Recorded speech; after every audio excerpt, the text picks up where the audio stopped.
इस घटना में जितने भी लोग हताहत हुए हैं, जो घायल हुए हैं, वो सभी के परिवारजनों के साथ मैं मेरी संवेदना व्यक्त करना चाहता हूं और बड़े दुख के साथ आज मैं उनके प्रति अपार संवेदना के साथ इस सदन में खड़ा हुआ हूं। जैसा मैंने पहले कहा कि सरकार की ओर से जवाब श्री नित्यानंद राय ही देने वाले हैं। जब यहाँ पर 1 घंटे की चर्चा आपने अनुमोदित की, तब मुझे था कि आज का दिन शायद राजनीति से परे रहेगा, इस पर राजनीतिक टीका टिप्पणियां नहीं होगी। खैर, उद्देश्य से या जानकारी के अभाव से कुछ टिप्पणियां भी हुई और कुछ सदन को पूरा देश देखता है, इसलिए देश के सामने कोई गलतफहमी न हो जाए, इसलिए मैं स्पष्टता करने के लिए खड़ा हुआ। दोषारोपण हुआ या जानकारी के अभाव में मुझे मालूम नहीं है, मगर मुझे स्पष्टता करनी है माननीय महोदय, आपके माध्यम से सदन से और सदन के माध्यम से पूरे देश को।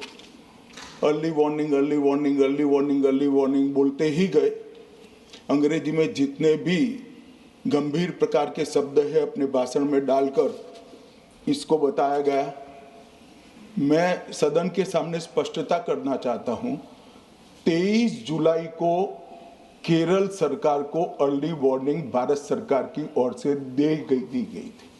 23 जुलाई को, 7 दिन पहले, फिर 24 को गई, फिर 25 को गई, 26 तारीख को मान्यवर ये कहा गया कि 20 सेंटीमीटर से ज्यादा वर्षा होगी, भारी वर्षा होगी, लैंडस्लाइड होने की संभावना है, मड भी रस होकर आ सकता है और लोग इसके अंदर दबकर मर भी सकते हैं। मैं कुछ कहना नहीं चाहता था मान्यवर, मगर भारत सरकार की अर्ली वार्निंग सिस्टम पर सवाल किए गए, इसलिए मैं कहता हूं प्लीज लिसन अस, मत चिल्लाइए, प्लीज रीड इट।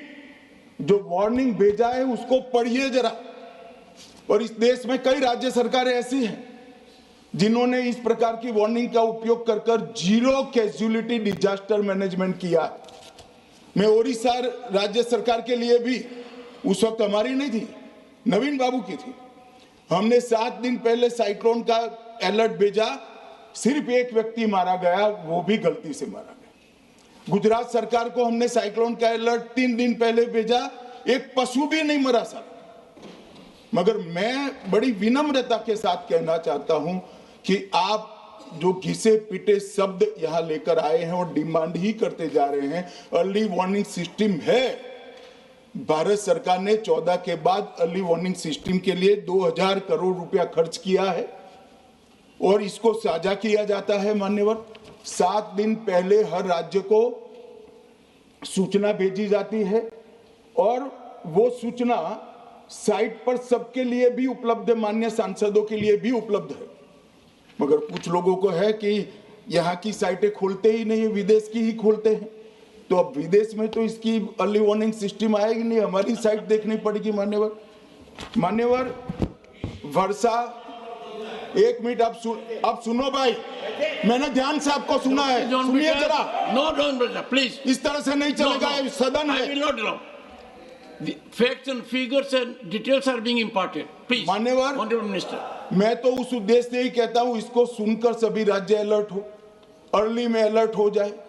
मेरा किसी को ताना लगाने का आशय नहीं है।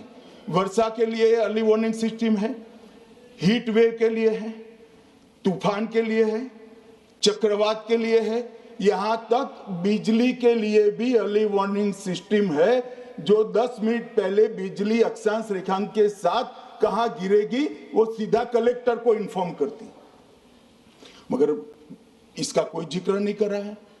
मैं तो मानता हूं जानकारी का अभाव होगा, जानकारी का अभाव है तो भी ठीक नहीं है, और राजनीति है मान्यवर तो बहुत दुखद है मान्यवर। कई सारे राज्यों ने इसका उपयोग भी किया है और परिणाम भी आए, और इस अर्ली वार्निंग सिस्टम के तहत मैं आज सदन को बताना चाहता हूं, 23 तारीख को ही मेरे ही अनुमोदन से 9 एनडीआरएफ की टीमें केरल के लिए रवाना हो गई थी कि वहां लैंडस्लाइड आ सकता है। भारत सरकार ने 9 एनडीआरएफ की टीमें विमान से वहां भेजी। मैं पूछ सकता हूं मान्यवर, इतना मुझे पूछते हैं सारे लोग, केरल सरकार ने क्या किया? अनधिकृत लोग रह रहे थे, नहीं रह रहे थे, मगर वल्नरेबल सिचुएशन तो थी। इनको शिफ्ट किया गया क्या? क्यों नहीं किया गया? कौन रोकता था?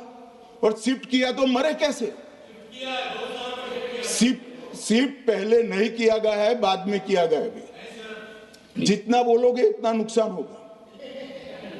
मैं बोलना नहीं चाहता, परंतु जब आप आरोपात्मक तरीके से बात करते, मैं शांति से यहां बैठकर सुनने ही आया।